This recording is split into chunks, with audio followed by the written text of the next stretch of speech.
సవినయంగా ఆహ్వానిస్తున్నాం.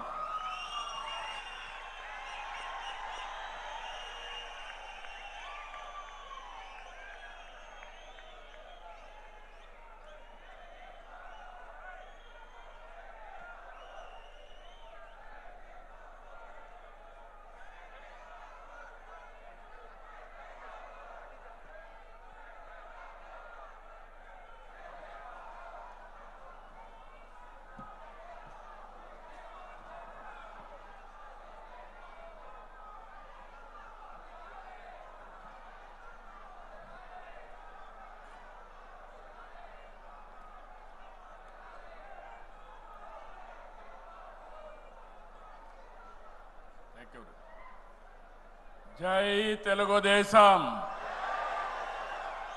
జై తెలుగుదేశం, జై తెలుగుదేశం. జోహార్ ఎన్టీఆర్, జోహార్ ఎన్టీఆర్, జోహార్ ఎన్టీఆర్. వేదిక పైన వేదిక ముందర ఆసీనులైనటువంటి నాకు ప్రాణ సమానమైనటువంటి తెలుగుదేశం పార్టీ కుటుంబ సభ్యులందరికీ స్వాగతం, సుస్వాగతం. పత్రికా విలేకరులకి మనస్ఫూర్తిగా స్వాగతం. దేశంలో అనేక రాజకీయ పార్టీలు ఉన్నాయి, కానీ మహానాడుల వేలాది మంది ప్రతినిధులతో మంచి చెడులు, విధానాలు, ఆలోచనలు చర్చించుకునే ఏకైక పార్టీ తెలుగుదేశం.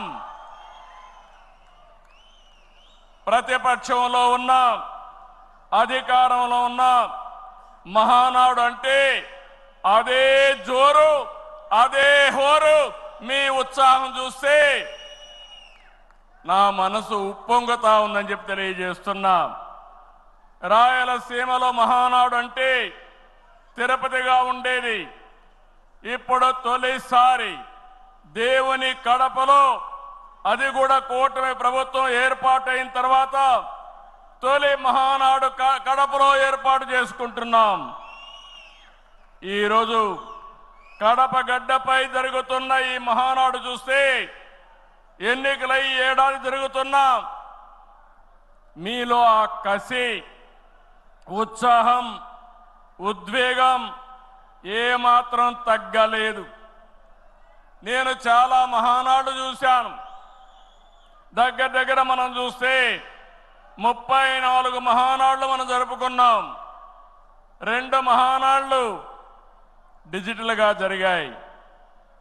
అయితే ఈసారి కడపలో, దేవుని గడపలో జరిగే మహానాడు ఒక చరిత్ర సృష్టించబోతుంది.